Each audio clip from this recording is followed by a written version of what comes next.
I had the chance to sit down with creative director Ed Beach and game designer Carl Harrison to chat about Civ 7. Please enjoy. One of the hottest topics within my community on YouTube has been whether or not modding will be available for people playing Civ 7. Is modding going to be available for people playing on PC and Steam and Epic? Absolutely.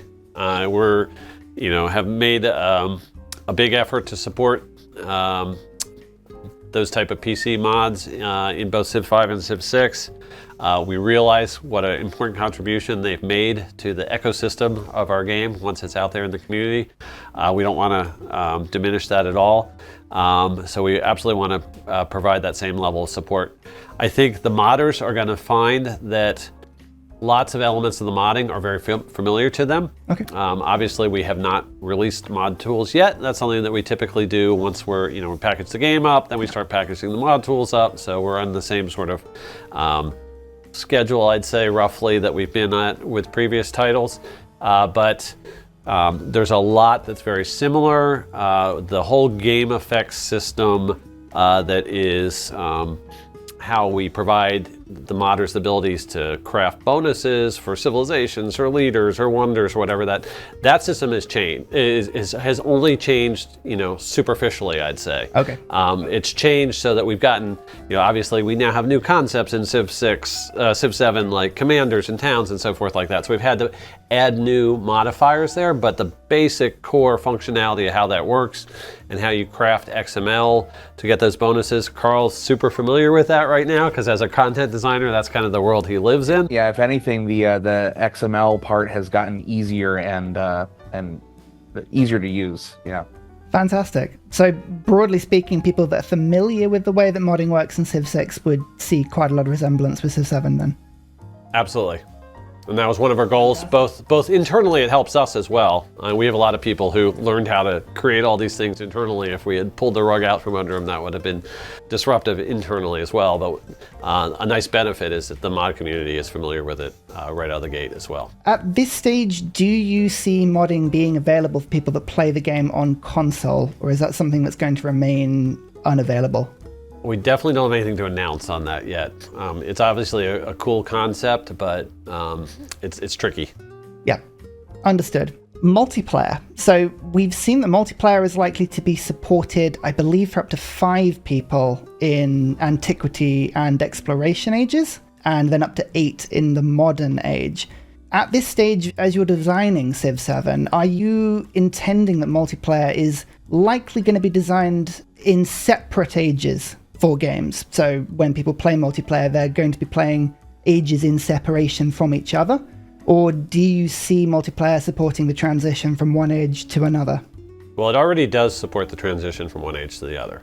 I do feel like people that are going to be playing those multi-age, what we call campaigns, are going to be groups that have scheduled in advance. It's a group of friends, it's a group within a competitive multiplayer community that has scheduled that in advance. So one thing that I think has been a little confusing for the community is there have been a lot of questions about how do you pick the Civ in the next age.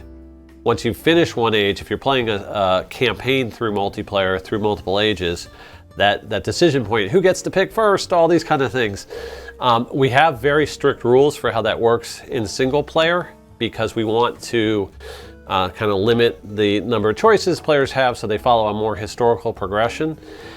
We kind of realize that multiplayer is a little bit of a different environment. When you set up in a multiplayer lobby in the very beginning, everyone is picking their civs and leaders by whatever rule that community has come up with. And we take the same approach to that transition point when you get to an age transition.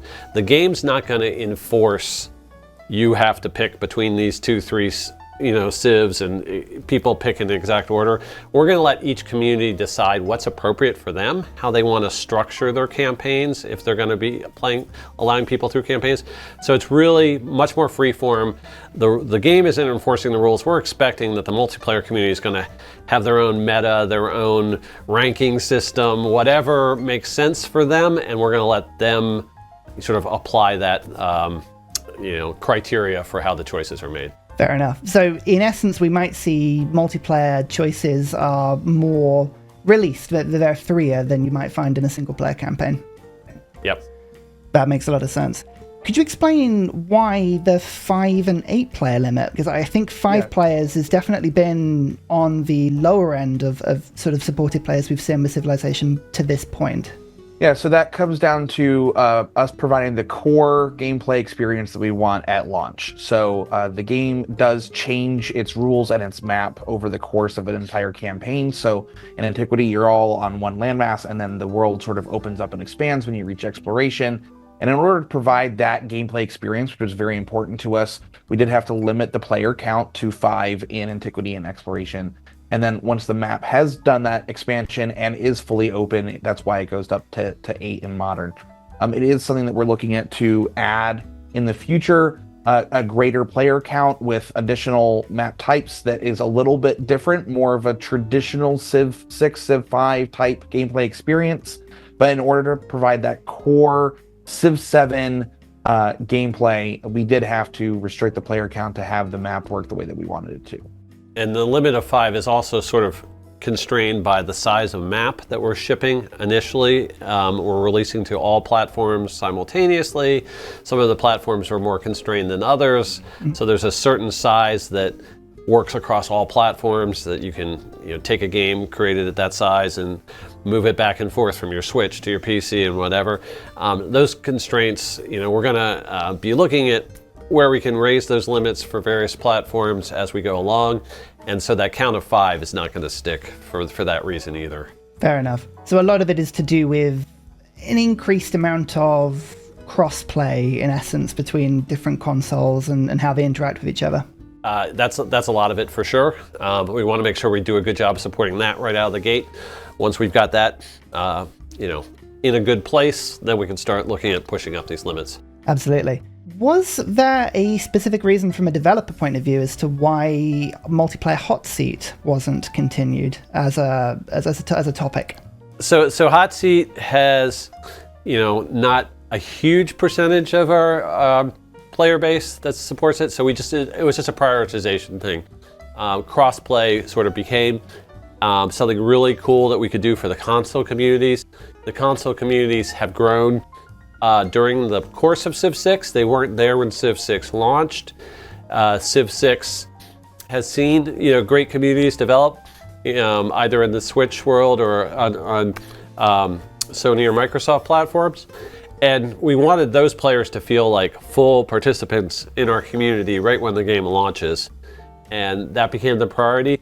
Obviously, it's a little disappointing to the Hotseat players, but we're hearing what their wishes are, and we're hoping to get everybody taken care of whenever that makes sense. Fantastic. And just finally on multiplayer, from your point of view at Firaxis, could you ever see a future in which there would be an official league or tournament in Civ 7? Is that something you would ever look to do, or is that something that you tend to stay a little bit back from? Oh, I would love it if just the better structure of our game, breaking the game up into smaller pieces, allowing leagues to focus on antiquity games or exploration games or modern games. Or also the mod community has been great about supporting multiplayer and providing their own balance patches and stuff. So I think with like the modding features that we were talking about before, and with the different structure to the game, the potential for a really rich multiplayer environment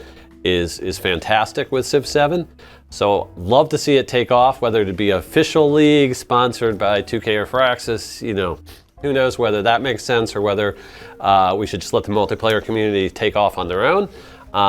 But there's a conscious effort to provide a structure and a framework that is as rich as possible to really help multiplayer out. Fantastic. So we'll talk about civilization changing. So a big point of discussion seems to have been about the concept of your civilization changing at the end of an age and as it progresses. Did you expect the strength of feeling when it came to the community discussion on this point? And genuinely, are you happy with how that conversation and reaction has gone to this point? We absolutely did anticipate the strength of feeling. We knew it was a big foundational change. We had run this through some focus testing, and we had seen just how controversial it was. It's great that it's such a foundational change that helps in so many areas that we could be assured that it was worth it, because we had some doubts at a couple of points along the way, but the more we kept seeing how the game kind of fell into place in great new ways, the more we were convinced it was worth it. I think the one thing that I have loved is, if you look at the Reddit community, they have been posting their age by age trees of like, here are all the European paths through the game.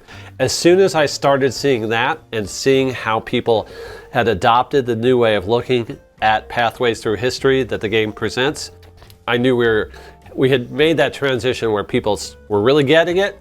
And just, obviously some of those are very complicated. They have 106 ways to go through Europe, or 106 civs represented on their European pathways. It's going to be a little tricky for us to get that many civs into the game quickly, but Carl's got job security, I guess. I do.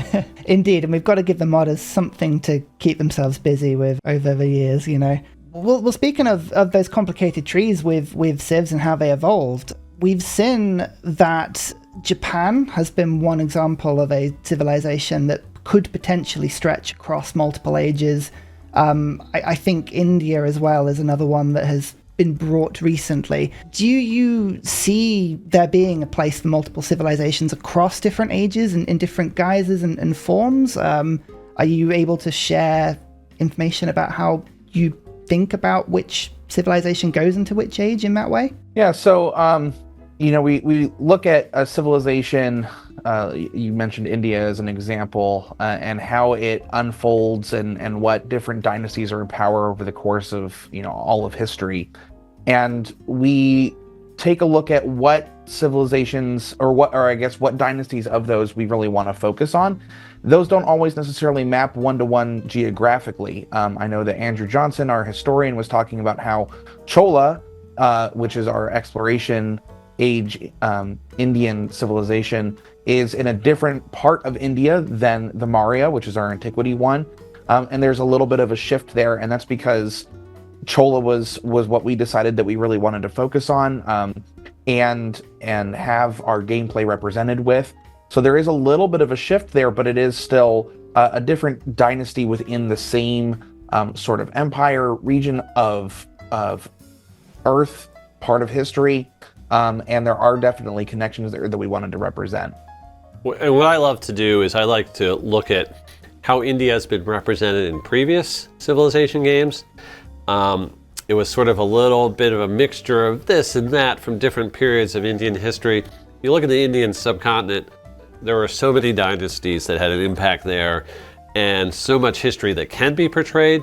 And now, if I look at the Mauryan dynasty, what I know that we've done with Chola, which we haven't talked a ton about, but they were a huge naval power, so they're very different than the Mauryan Empire. And then the Mughals that come later, that we haven't talked at all about. It's just so much richer portrayal of the different peoples and powers that have had an impact on that part of the world. That I just love seeing that richness brought to life. Fantastic. So we might see going forward with future reveals down the line that it's certainly possible other civilizations may find themselves split apart a little bit into different ages in the way that India has been. You absolutely will. Some of them will get that richness in the base game. Some of it will be more when DLC comes out. But providing that type of rich portrayal to as many parts of the world as we possibly can is absolutely a goal for us as we move forward. Absolutely. I'll talk then a little bit about late game focus then.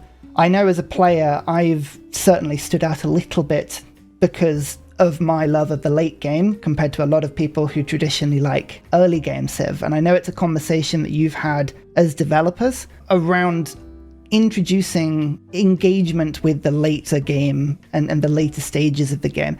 How do you go about keeping people invested throughout a campaign and seeing more victory screens? Can you tell us a little bit about your mentality going into that process? Yes, of course. So we've done a couple of different things to help with that. First, I think, is the crisis system, and then second is the the age transition itself that appears in between each of our age breaks. So the crisis system is a sort of player versus environment type challenge that appears towards the end of an age. And that is to help address late game lulls, because we know that when a player is progressing through an entire game, there gets a point where you sort of recognize whether you've already won or lost. And we know that a lot of players sort of disconnect with the game at that point. Either they don't need to finish it because they've effectively already won the game and it's just a matter of clicking end turn, or they're so far behind that it's not necessarily a way for them to catch up. The crisis system addresses both of those situations by adding challenge to everybody in the game, and adding a new sort of threat on the board. It's not just war, it's not just invading each other. You now have this other thing that could come from internal, could be external, that is threatening the player, what they've built, and how they're progressing. So that is something that they're going to have to deal with. There's a variety of different ways that they can deal with it, and that adds a whole new set of interesting choices for them. And then the second part of that is the age transition. So the age transition sort of has this soft reset, a little bit of rubber banding, that brings players that are behind forward, and that brings players that are really out far ahead back just a little bit. You don't lose anything. Everything that you've built is still there after an age transition. If you are a leader in science or in culture, you are probably still going to be a leader in science or culture going into the next age. And the legacy paths that you have that are sort of our victory progress now, those provide you points that you then get to spend at the beginning of the next age, which we saw a little bit on our last live stream. So if you've pursued a science legacy path or pursued a culture legacy path and done very well in those areas, you're going to have a lot of points to spend on legacy perks once you transition. So you'll have that yield still, you'll have your perks that you get to pick, and that will help set you up going into this new age. But you're still starting with a brand new civics tree, a brand new tech tree. Everybody is starting from that same point. So it helps with that pacing. So if you're snowballing ahead or falling behind, you do get a little bit of a refresh that makes the game more interesting and challenging against everybody else that's still in the game. Thank you. I was going to ask about Gwendoline Christie, your new choice of narrator. That seems to have gone down as a fantastic choice on your part. How did you go about choosing your next narrator? What was the process like on that front? We definitely cast a wide net. We looked at a lot of different possibilities. What we loved about Gwendoline Christie, as soon as we started talking with her, is she was fantastically interested in this project. On a whole bunch of levels, she's very invested. Immediately became clear that she was going to do a fantastic job with taking every single line she was reading very seriously and portraying it in just the manner we were looking for. So yeah, we looked at a lot of different possibilities, but as soon as we made the connection with her and started working through things, we realized that she was going to be a fantastic choice. And the more that relationship has progressed, we've just been happier and happier with it. I say the rest is history. Yeah, there we go. Traditionally as well, with the narration, there's been quite a bit of humour scattered through the game in the narration lands. I think one of the most famous ones to come out of Civ 6 was the "I'm fond of pigs" quote. How do you go about designing the script for the narration? Is it something that you put a huge amount of thought into getting the right pitch and theme for the game, or is it a little more nuanced than that? Well, I think it's slightly different this time in that we have a whole writing sort of department, a narrative department on the team.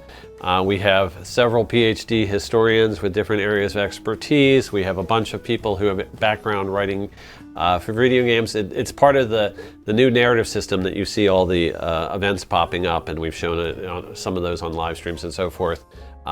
We've needed a bigger writing team to be able to make all that happen.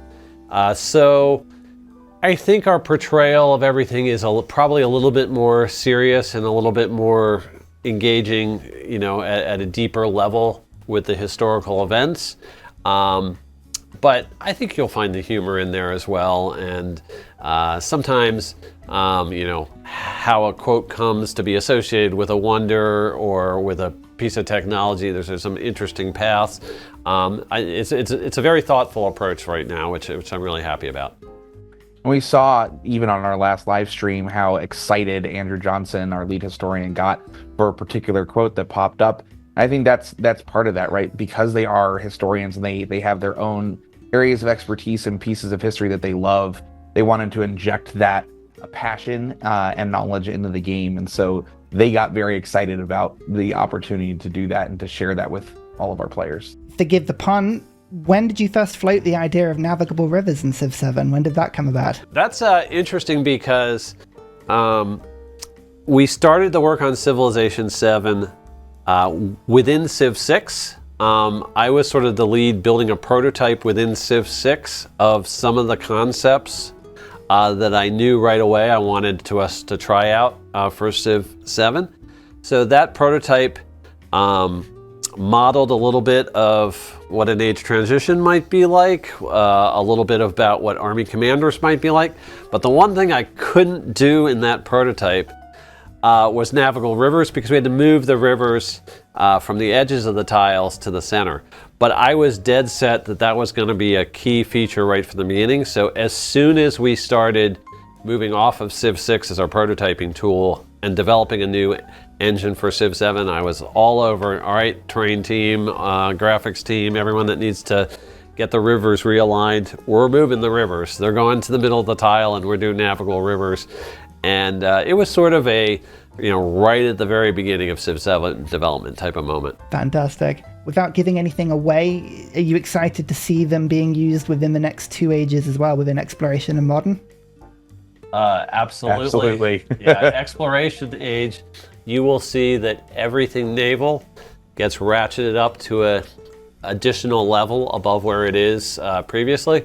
So in Antiquity, navigable rivers can be really important just because if you have part of your empire protected behind a navigable river and you invest in some galleys and so forth to defend that river, it makes it almost like there's a mountain range protecting you from that player next door.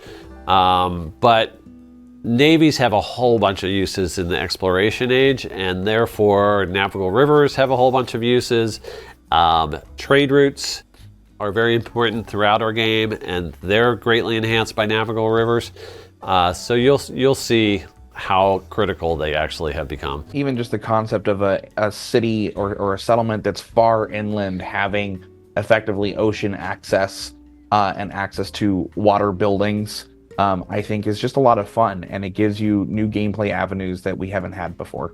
Absolutely. So one thing I was going to ask and in some ways pitch was whether or not there was a chance we might see the introduction of auto-renewing open borders and other trade deals like that. I know a lot of Civ 6 community laugh often when you are going through the game and suddenly your alliances and open borders break and you see your units scattered to the 7 winds. Is that something that we might see in Civ 7 down the line, the ability to either renew or proactively renew a trade deal such as open borders before it expires? It's a little different now because every deal costs you a certain amount of influence, and so the players would have to commit to pre-spending that influence currency on a continuous basis. It's like signing up for a monthly subscription of something, I guess.